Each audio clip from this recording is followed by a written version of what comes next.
Bonjour à tous, je suis Fanny Gallois et dans le cadre de ma formation CAPAS et du cours de PSU 27, je vais vous présenter deux thèmes qui ont fait écho sur ma pratique.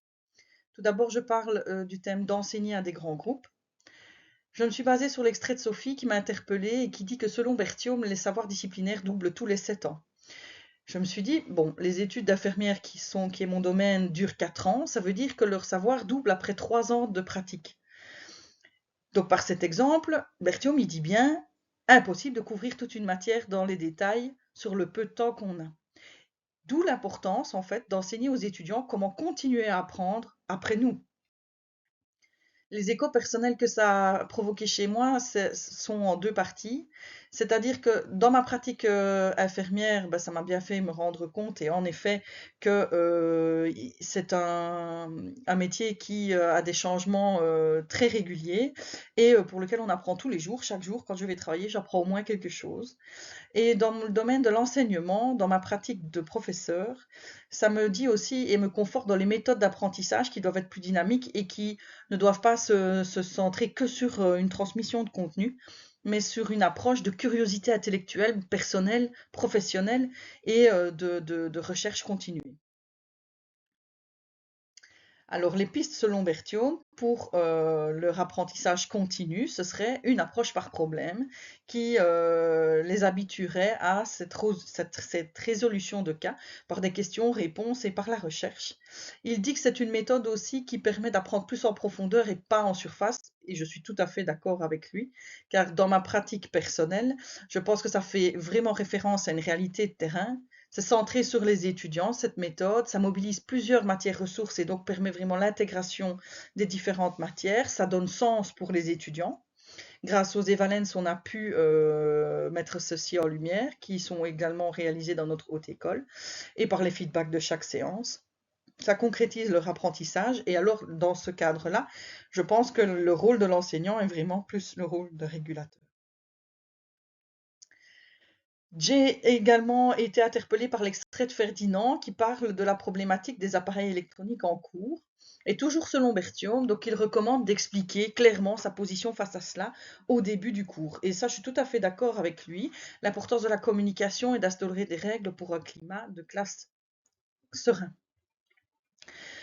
Selon toujours Berthiaume, il dit quand même que lui, il dissuaderait son usage et que même il irait interroger des étudiants prioritairement qui sont sur leur ordinateur.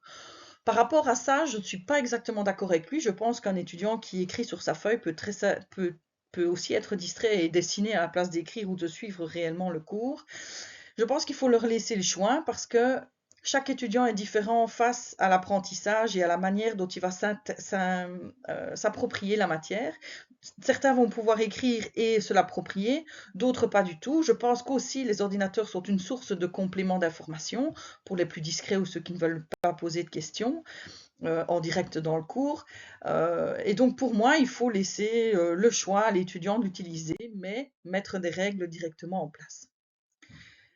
Il dit que il y a un contrat pédagogique qui doit être fait entre l'étudiant et le professeur, finalement, qui dit que la responsabilité est partagée à 50% au niveau de la réussite.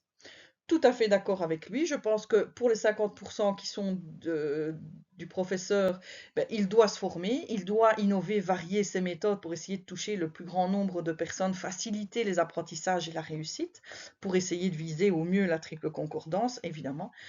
Et pour les étudiants, je pense qu'ils doivent aussi adopter un comportement qui est proactif, propice à l'apprentissage et les rendre assez autonomes vis-à-vis de ça. Je pense qu'ils sont en âge de faire leur propre choix, ils savent ce qui est bien ou pas pour eux, et je pense que les dissuader ou interdire ce genre de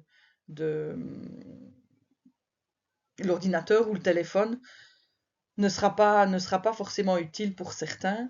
Maintenant, il est clair qu'il doit y avoir un climat de classe qui est propice à l'apprentissage pour tous et ils ne doivent pas perturber la séance, bien évidemment. Le deuxième thème est sur l'innovation pédagogique.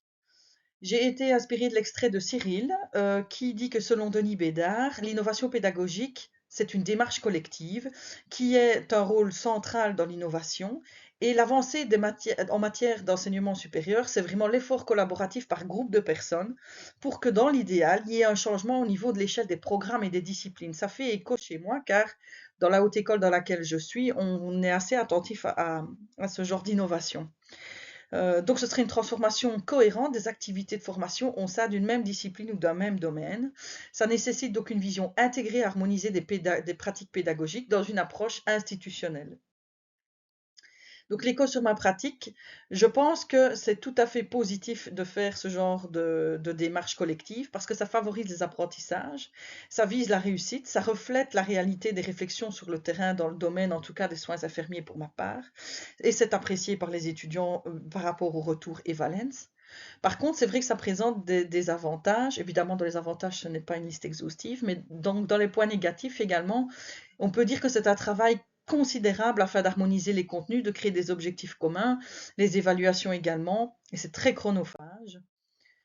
De là, je rebondis justement sur l'extrait de Géraldine qui parle des zones de tension, mais dont une en particulier que Euth met en avant, c'est-à-dire la catégorie des collègues face à l'innovation. Il en catégorise 4, donc les passionnés avec lesquels on n'aura pas beaucoup de soucis, à part qu'il faudra peut-être un petit peu freiner parce qu'ils sont trop enthousiastes, les pragmatiques et les pragmatiques de la continuité. Alors, il y en a un, ben, c'est un moteur du changement, il va s'interroger, il va aller de l'avant et il va être pour l'innovation. Les pragmatiques de la continuité, ben, ils sont prêts à suivre le changement s'ils y trouvent un sens et un intérêt, mais si ce n'est pas le cas, ils pourraient se rétracter. Donc, dans la catégorie 2 et 3, il faudrait plutôt renforcer cet intérêt à l'innovation. Et puis, il y a les objecteurs qui, eux, sont vraiment assez contre l'innovation et les changements. Et donc, pour la majorité sont dans les catégories 2 et 3, donc pas trop de soucis. Maintenant, dans ma pratique personnelle, et c'est pour ça que j'ai pris l'extrait de Géraldine, je me retrouve face à ce pôle de catégorie ici, mais plutôt dans les objecteurs. Et les difficultés que moi j'ai rencontrées dans ma pratique, c'est que je me rends compte que dans l'enseignement, on a une grande diversité des intervenants auprès des étudiants. C'est-à-dire qu'on a des personnes qui se sont formées en pédagogie, c'est leur métier premier, la pédagogie.